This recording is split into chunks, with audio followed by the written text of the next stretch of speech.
Hello and good morning, all of you. Welcome to the free Ethics Foundation course by Alpha S Academy, and we are at the part 3 of lecture 5, that is foundational values of civil services. And today, in this particular lecture, we shall be seeing 3 more values that are impartiality, neutrality and objectivity.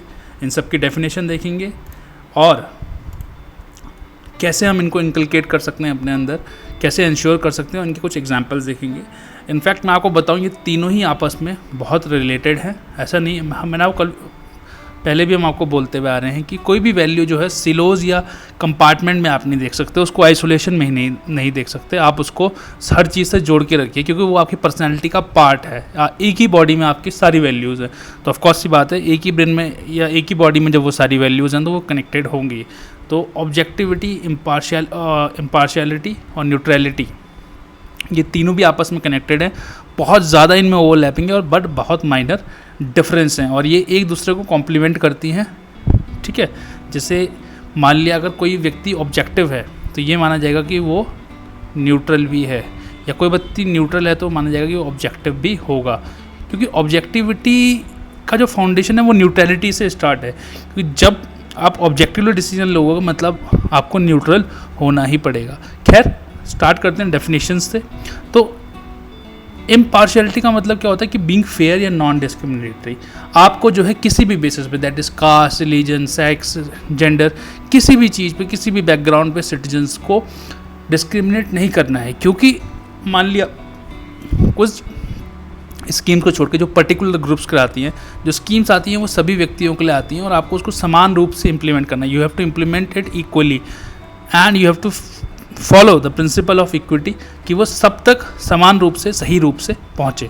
Thus it will help you in दी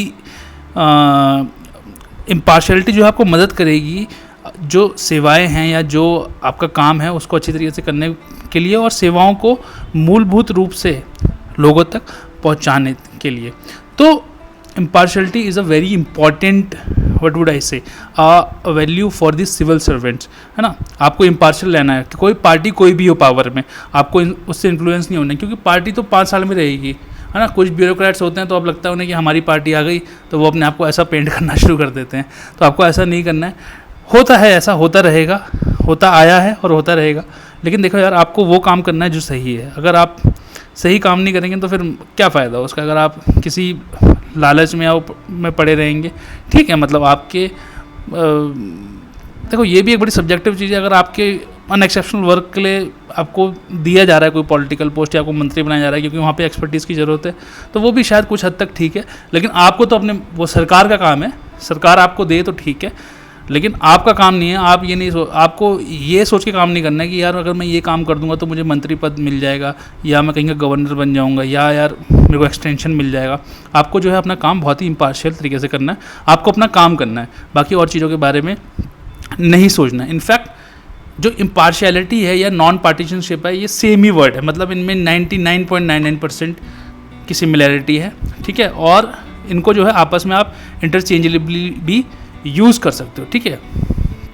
10 आपको impartial advice देनी चाहिए government को, ये impartiality के अंदर आ गया. Then non partiality में, non partisanship similar to impartiality, मैंने आपको बता दिया.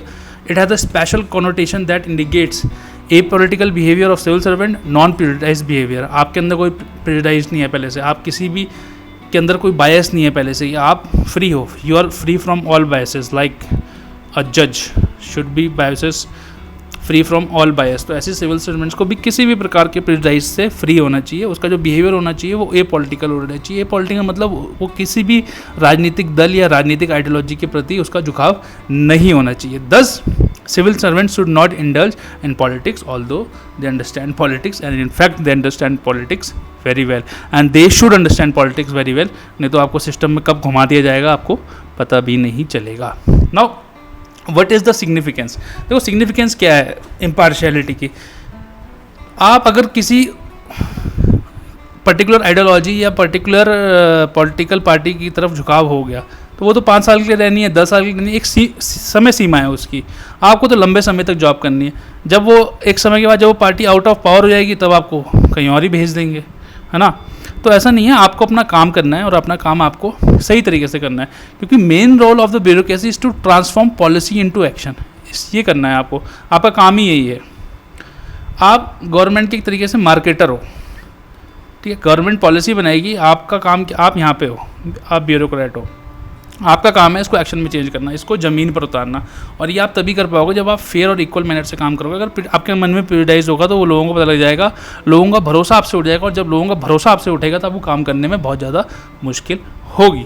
Thus, in a parliamentary democracy, there is a multi-party system which is elected every 5 years. Therefore, civil servants should not remain impartial. Otherwise, prejudiced attitudes in the country politics or policies could not be made on the basis of merit, and state may not remain neutral. ठीक है, तो और जब अगर आपके अंदर neutrality नहीं है, इम्पार्शियलिटी नहीं है, तो आप क्या जस्टिस डिलीवर करोगे, क्या आप इंक्लूसिव डेवलपमेंट की बात करोगे, और क्या आप गुड गवर्नेंस दोगे। तो for justice to be delivered for inclusive development and good governance, the attribute of impartiality should be there within a civil servant. Now how it will be ensured, तो वैसे code of ethics कुछ है नहीं, लेकिन उन्होंने एक paper में बना के रखा है। कोड ऑफ कंडक्ट तो है, तो कोड ऑफ कंडक्ट रूल है हमारे पास 1968 के, उसे इंप्लीमेंट करें आप एक रोबस्ट मैनर में। और कोड ऑफ एथिक्स है 1997 का, और एक 2016 में भी उन्होंने बनाया था। दो ये बहुत ज़्यादा इसकी फोर्स नहीं है, ये अभी पेपरों तक ही है। वो भी अब क्या करता है कि आप रूल ऑफ लॉ को अपहोल्ड करें, लॉ को सुप्रीम माने। कॉन्स्टिट्यूशन जो है वो आपके लिए सुप्रीम है, आपके लिए कोई पॉलिटिकल लीडर या पॉलिटिकल पार्टी सुप्रीम नहीं है। आपके लिए जो लॉ ऑफ लैंड है, आपका जो संविधान है, उसकी जो आइडियोलॉजी है वो आपके लिए सुप्रीम है, जो उसमें लिखा है वो सुप्रीम है, जो देश का लॉ है वो आपके लिए सुप्रीम है। ठीक है, तभी आप अपने काम में ऑब्जेक्टिविटी मेंटेन कर पाएंगे, ट्रांसपेरेंसी ला पाएंगे, और इम्पार्शियलिटी आपके काम में दिखेगी। एग्जाम्पल देख लेते हैं, उसका एक बहुत बड़ा एग्जाम्पल है हमारे TN सेशन साहब। वो पूरे इम्पार्शियल थे, मतलब election commission of India is one of the organisation जिसकी इम्पार्शियलिटी पूरे देश को इफेक्ट कर सकती है। व्हेन ही वाज देयर, उन्होंने इलेक्टोरल प्रोसेस को क्लीन करने के लिए उनका जो बिहेवियर था दैट वाज इम्पार्शियल, और इम्पार्शियलिटी की वजह से ही वो इतना बड़ा चेंज ला पाए। आज जो आप इलेक्शन कमीशन को देखते हैं या उसकी रिस्पेक्ट को देखते हैं, उसमें TN सेशन जी का बहुत बड़ा हाथ है। ऐसे ही हमारे पास पंचकुला में एक इंसिडेंट हुआ था, जब caste based religion based violence हो गई या सेक्ट बेस्ड वायलेंस हो गई, जब एक पर्टिकुलर गॉडमैन को सज़ा सुनाई गई, वहाँ पे वायलेंस हुआ, तोड़फोड़ हुई, है ना। कई बार कास्ट बेस्ड वायलेंस होती है देश के विभिन्न हिस्सों में, विजिलेंटिज्म कंट्री में बढ़ता जा रहा है। तो ये क्या है, रिस्पॉन्सिवनेस नहीं है एडमिनिस्ट्रेशन के अंदर, एडमिनिस्ट्रेशन का इम्पार्शियल बिहेवियर नहीं है, पुलिस वाले साइड में खड़े होकर बस देख रहे हैं एक मूक दर्शक की तरह। तो ये क्या है, ये आपका पार्शियल बिहेवियर है एडमिनिस्ट्रेशन का, बट ये आपका हटना चाहिए, and you should be very impartial and responsiveness in doing your duty. Neutrality देख लेते हैं। न्यूट्रलिटी का मतलब होता है कि आप बायस नहीं हैं किसी भी चीज़ के लिए, या आप जब फैक्ट्स प्रोवाइड कर रहे हैं, फीडबैक प्रोवाइड कर रहे हैं, ओपिनियन दे रहे हैं, तो आप फ्री होके जो आपको सही लगता है वही कर रहे हैं। आप किसी चीज़ का बायस नहीं है आपके अंदर, जो आप किसी भी पॉलिटिकल फेम से या पॉलिटिकल आइडियोलॉजी से फ्री हैं आप टोटली। और जब आप मान लिया कि कोई आप एक IAS ऑफिसर है, आपके सीनियर जो सेक्रेटरी साहब आए, मीटिंग हुई, आपको बोला कि यार ये बताओ कि हम वुमेंस की अपलिफ्टमेंट के लिए रूरल एरियाज़ में क्या क्या स्टेप्स ले सकते हैं। ठीक है, हो सकता है कि बहुत ज़्यादा कंजर्वेटिव सोसाइटी हो, ठीक है, और जो पॉलिटिकल गुरुज हैं वो अपील करने के लिए वुमेन की एम्पावरमेंट बहुत ज़्यादा ना करते हो, क्योंकि वो उस सोसाइटी की सेटअप को हिला सकती है। बट आपका काम क्या है, आपका काम सही फैक्ट्स देना है कि सर हाँ वाकई वहाँ पे जो वुमेंस की स्थिति है उस एरिया में बहुत ख़राब है, वहाँ पे अपलिफ्टमेंट के लिए ये किया जा सकता है। ठीक है, और हो सकता है कि आपको कई बार फोर्स का इस्तेमाल करना पड़े, कई बार आपको लॉस को स्ट्रिंजेंटली अप्लाई करना पड़े, और मेरे ओपिनियन में ऐसा करना चाहिए। हो सकता है कि वो फीडबैक और वो ओपिनियन वहाँ के पॉलिटिकल मास्टर्स को अच्छा ना लगे, बट उससे आपको कोई मतलब नहीं है। आपको जो प्रोवाइड करना है वो आपको अनबायस्ड तरीके से करना है। जब आप ऐसा करते हैं तो ऐसा माना जाएगा कि आप एक न्यूट्रल पर्सन है। ठीक है, आपके अंदर एक न्यूट्रलिटी है टू द पॉलिटिकल एग्जीक्यूटिव या देश के प्रति। ठीक है, तो वही बात होगी कि आपको अब देखो इम्पार्शियलिटी और न्यूट्रलिटी लगभग 90% आपस में ओवरलैप करते हैं ये लगभग। ठीक है, और बहुत ही मुश्किल है इनके बीच में डिफरेंस कर पाना कि कब आदमी न्यूट्रल है, कब नॉन पार्टीशन है। इनफैक्ट ये दोनों हैंड इन हैंड जाते हैं आगे। ठीक है, टाइप्स ऑफ न्यूट्रलिटी पढ़ते हैं, 2 टाइप की होती है, पैसिव न्यूट्रलिटी और एक्टिव न्यूट्रलिटी। ठीक है, अब से जो नाजी ने किया, जो नाजी ब्यूरोक्रेसी ने किया, अब वो अपने ऑर्डर जो एग्जीक्यूटिव के ऑर्डर थे वो वैसे ही अप्लाई कर रहे थे। उन्होंने कहा कि लोगों को गैस चैम्बर में डाल दो, उन्होंने डाल दिया। उन्होंने कभी भी कंसीडर नहीं किया कि इसका इम्पैक्ट इंडिविजुअल लेवल पे, सोसाइटी पे एंड वर्ल्ड एट लार्ज क्या होगा, वो उनके एक्शंस एथिकल थे या नहीं थे। उन्होंने अपने पॉलिटिकल एग्जीक्यूटिव की बात मानी। अब वो सही थे, उनके अंदर न्यूट्रलिटी थी, उन्होंने विदाउट एनी बायस उस ऑर्डर्स को इम्प्लीमेंट किया, बट वो पैसिव न्यूट्रलिटी थी, वो एक्टिव न्यूट्रलिटी नहीं थी। एक्टिव न्यूट्रलिटी क्या होगी? When public officials follow law of the land, जब आप देश में जो संविधान है, जो हाईएस्ट लॉज हैं, उसको मानते हैं without following any particular party. यहाँ पे नाजीज़ में तो क्या होता था, आप एक पर्टिकुलर आदमी को फॉलो कर रहे थे, आप एक पर्टिकुलर पार्टी को फॉलो कर रहे थे। आप जो कॉन्स्टिट्यूशन में लिखा था, जो लॉ में लिखा था, ऑफकोर्स वही आदमी या पॉलिटिकल पार्टी लॉ भी बना रही थी और आप लॉ से बाहर भी नहीं थे, बट आपने उसका जो इफ़ेक्ट था वो इंटरनलाइज नहीं किया, उसको देखा नहीं कि उसका इफेक्ट क्या होगा। और इसी के चलते आपके अंदर न्यूट्रलिटी थी, लेकिन पैसिव न्यूट्रलिटी थी। बट आपके अंदर कैसी न्यूट्रलिटी होनी चाहिए? एक्टिव न्यूट्रलिटी होनी चाहिए। आपको ये भी देखना है कि सोसाइटी पे उसका कैसा इफेक्ट आएगा, आपके इंडिविजुअल लेवल पे क्या इफेक्ट आएगा, ठीक है। उसका एक बहुत अच्छा एग्जांपल है जो इमोशनल इंटेलिजेंस ब्यूरोक्रेसी होती है कि दे आर इमोशनली इंटेलिजेंट। ऐसा नहीं है कि जो बोला गया उसको वैसे ही अप्लाई कर दिया, उन्होंने अपना दिमाग लगाया, उन्होंने देखा कि हाँ इसको जो है इतने समय में इम्प्लीमेंट करना चाहिए या ऐसे ऐसे करना चाहिए ताकि इसका जो इफ़ेक्ट है वो सही आए। ऐसा नहीं कि किसी को नुकसान हो गया और जो इम्प्लीमेंट करना था वो भी हो गया और नुकसान भी हो गया, ऐसा नहीं करना है। वो विन विन सिचुएशन की तरफ देखते हैं। कैसे इंश्योर कर सकते हैं? फिर वही बात, जैसे central civil services conduct rules हैं 1964 के, all India civil services conduct rule है 1968 के, इनको अप्लाई करें।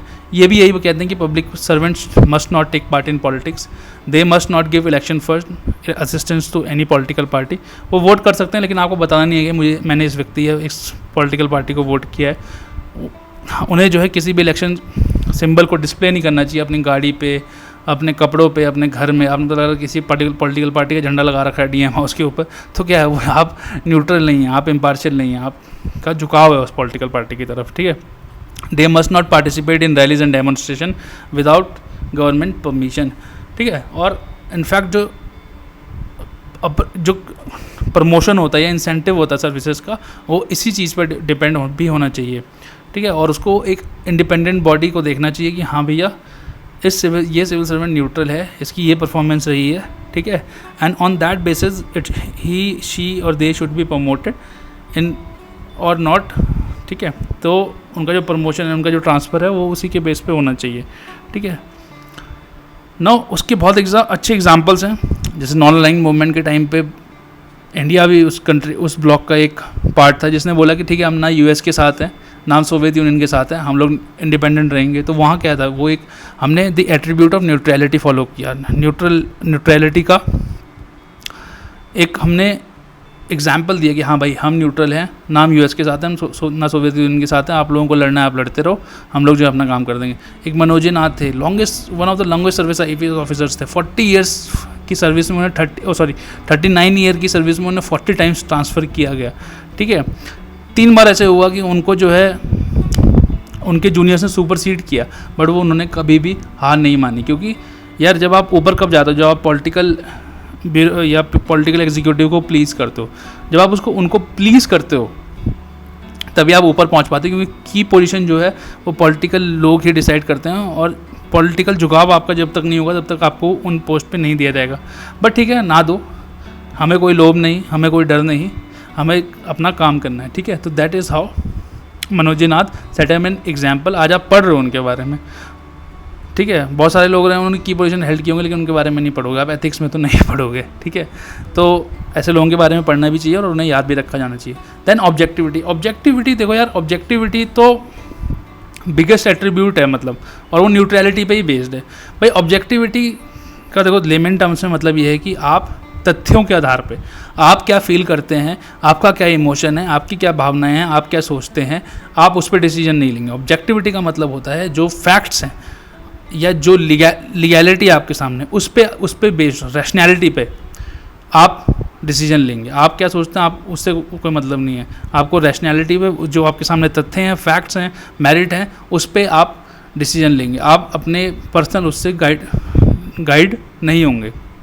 Thus, objectivity in governance means adherence to rationality, legality, and to prove standards, procedures and norms in institution by the public authorities. It implies that the governance decision should be taken based on merit and after rigorous analysis of evidence. ऐसा नहीं कि आपने prima facie कुछ देखा और आपने decide कर दिया. आपको जो एविडेंस हैं, जो तथ्य हैं, फैक्ट्स हैं, जो लॉ है उसके प्रति, जो प्रोसीजर है, उस सबको आपको अकाउंट में लेना है, उनकी अच्छे से स्टडी करनी है, गहन अध्ययन करना है. उसके बाद ही उसका एनालिसिस करके आप एक कंक्लूजन पे पहुंचेंगे और वो कंक्लूजन आपका ऑब्जेक्टिव होगा.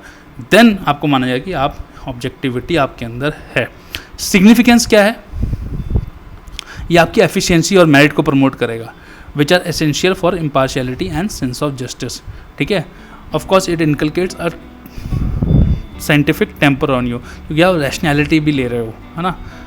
आप मान लिया कहीं पे एनिमल सेक्रीफाइस किया जाता था मंदिर में, अब वो वहाँ की पर्सनल रिलीजियस हुआ या रिलीजियस नहीं लेते, क्योंकि रिलीजन के बारे में सुप्रीम कोर्ट की डिफरेंट रूलिंग है, तो रिलीजन का एग्जांपल लेना सही भी नहीं होगा. कई बार कुछ चीज़ें एसेंशियल रिलीजियस प्रैक्टिसेस में आ जाती हैं और वहाँ पे क्योंकि आप ऑब्जेक्टिविटी में लीगैलिटी को भी काउंटर में लेते हैं या उसको उसके बेस पे भी आपका डिसीजन रहता है, तो रिलीजन एक सही एग्जांपल नहीं रहेगा. यहाँ पे आप एग्जांपल ले सकते हैं, जैसे मान लिया आप कहीं के डिस्ट्रिक्ट मजिस्ट्रेट हैं, ठीक है. अब वहाँ पे जो है चाइल्ड मैरिज प्रैक्टिस है. अब ये इलीगल भी है, ये इमोरल भी है और अनएथिकल भी है.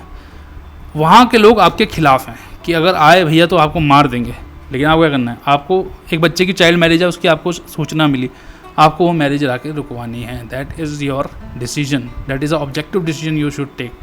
वो कैसे रुकवाएंगे वो अलग बात है, लेकिन वो आपको रुकवानी है. उसमें भी कोई भी ना लीगैलिटी है, ना मॉरलिटी है, ना अनएथिकलनेस है, और ये जो प्रैक्टिस हो रही है ये गलत बात है. तो ऐसे ही अब वो आपको गुड गवर्नेंस में मदद करेगी. आपका जो डिसीजन होगा वो जो एथिकल, ज़्यादा एथिकल होगा, जो एथिकल फाउंडेशन होगी उसकी सही होगी. ऑब्जेक्टिविटी आपको हेल्प करती है जब आप मॉरल डिलेमास में आ जाते हैं. जैसे आप यहीं पे आ सकते हैं कि यार रुकवाओ ना रुकवाओ, है ना. भाई गांव वाले बुरा मान जाएंगे अगर रुकवाऊंगा, और नहीं रुकवाऊंगा तो बच्ची का हो सकता है जीवन बेकार हो जाए. तो यहाँ पे आप क्या मॉरल डिलेमा में है, तो ऑब्जेक्टिविटी आपको यहाँ पे हेल्प करती है. Then it enhances transparency in public service delivery. It also helps to overcome biases, favoritism and helps in management of conflict of interest. अब एब्सोल्यूट ऑब्जेक्टिविटी होने के कुछ चैलेंजेस भी हैं. ये एक तो डिले पैदा करता है गवर्नेंस में, इनएक्शन और इनेबिलिटी बढ़ाता है, क्योंकि आप बहुत ज़्यादा एनालिसिस करते रहते हो. कई बार एनालिसिस इतना लंबा खिंच जाता है कि the practice itself becomes a punishment. ठीक है. और जो आपको कई बार आपको लॉ मोल्ड भी करने पड़ते हैं एक्सेप्शनल केस में for the benefit of the public at large. आप ऑब्जेक्टिविटी में वो नहीं कर सकते, क्योंकि आपको लीगली चलना ही चलना है ऑब्जेक्टिविटी में, है ना. आप क्या सोचते हैं वो मैटर नहीं करता ऑब्जेक्टिविटी. तो it does not allow civil servants to mould the law for exceptional cases. Policy पहले से ला सकता है, क्योंकि इतना डिले पैदा करता है, इतनी इनएक्शन पैदा करता है. तो ये इसके नेगेटिव हैं, ये चैलेंजेस हैं ऑब्जेक्टिविटी के. ठीक है. How to develop it, transparent हो सकते हैं आप ज़्यादा, है ना. ऑब्जेक्टिविटी कैसे लाएंगे आप, जब आप ट्रांसपेरेंट होंगे ज़्यादा से ज़्यादा. जो आप डिसीजन या रीज़न अगर आप पब्लिक को बताएं तो ज़्यादा ऑब्जेक्टिविटी दिखेगी आपके डिसीजंस में, और आपको फैक्ट्स पे डिसीजन लेने हैं. किसी विम्स एंड फैंसीज पे लेना है कि आप क्या सोच रहे हैं, आपके पॉलिटिकल मास्टर्स क्या सोच रहे हैं, उस पर आपको नहीं लेने हैं decision. You have to be more transparent कि हाँ भैया हमने ये डिसीजन लिया और इस बेसिस पे लिया. और वो क्योंकि आपको जब आप ट्रांसपेरेंट रहेंगे तो आपकी बहुत सी बात है अकाउंटेबिलिटी बढ़ जाएगी. भाई लोग पूछेंगे आपने ये क्यों किया ऐसा. और ये RTI एक्ट के टाइम पे बहुत हुआ था. देन इंफॉर्मेशन मैनेजमेंट सिस्टम आपके पास होना चाहिए. अगर आपके पास फैक्ट्स ही नहीं होंगे, आपके पास डाटा ही नहीं होगा, तो आपको किसी चीज़ की प्रॉपर इन्फॉर्मेशन ही नहीं होगी, तो आप क्या डिसीजन ले लेंगे उस चीज़ के ऊपर. इसीलिए डाटा जो है बहुत इंपॉर्टेंट हो गया आज के टाइम पे, क्योंकि डाटा आपको मोर ऑब्जेक्टिव, डाटा जो है आपको हेल्प करता है मोर ऑब्जेक्टिव डिसीजन मेकिंग में, है ना. Data helps you in more objectivity, it creates more objectivity because you have more facts, more data in front of you and you can take a sound decision based on that. Thus objectivity किस चीज़ पे based है, factuality पे. Facts क्या हैं, impartiality पे. मैंने आपको बताया ना कि जब आप ऑब्जेक्टिव हो तो आप इम्पार्शियल न्यूट्रल पहले से ही हो, आपको आपके अंदर कोई बायस नहीं होनी चाहिए, और आप डिसीजन कैसा लोगे, मेरिट पे लोगे. सोच समझ के लोगे। आप क्या सोचते हो ज़्यादा इंपॉर्टेंट नहीं है, जो फैक्ट्स बोल रहे हैं, जो मेरिट बोल रही है, वो आप डिसीजन लोगे उस चीज़ के बेस पर। उसका एग्जांपल गांधी जी हैं। गांधी जी का जो प्रिंसिपल्स था कि means over ends is supported by objectivity. आपको मीन्स सही रखने हैं, एंड क्या होगा वो आपको ज़्यादा नहीं सोचना है, आपके मीन्स सही होने चाहिए, आपका मीन्स ऑब्जेक्टिव होना चाहिए, एंड जो भी हो आपको ज़्यादा नहीं सोचना है। Social welfare schemes with social audit and public participation will ensure objectivity, क्योंकि ये ट्रांसपेरेंसी को प्रमोट करती हैं and it makes you more objective. So that was all in this lecture. Thank you all for watching and till then take care, bye bye, see you and we shall see you tomorrow.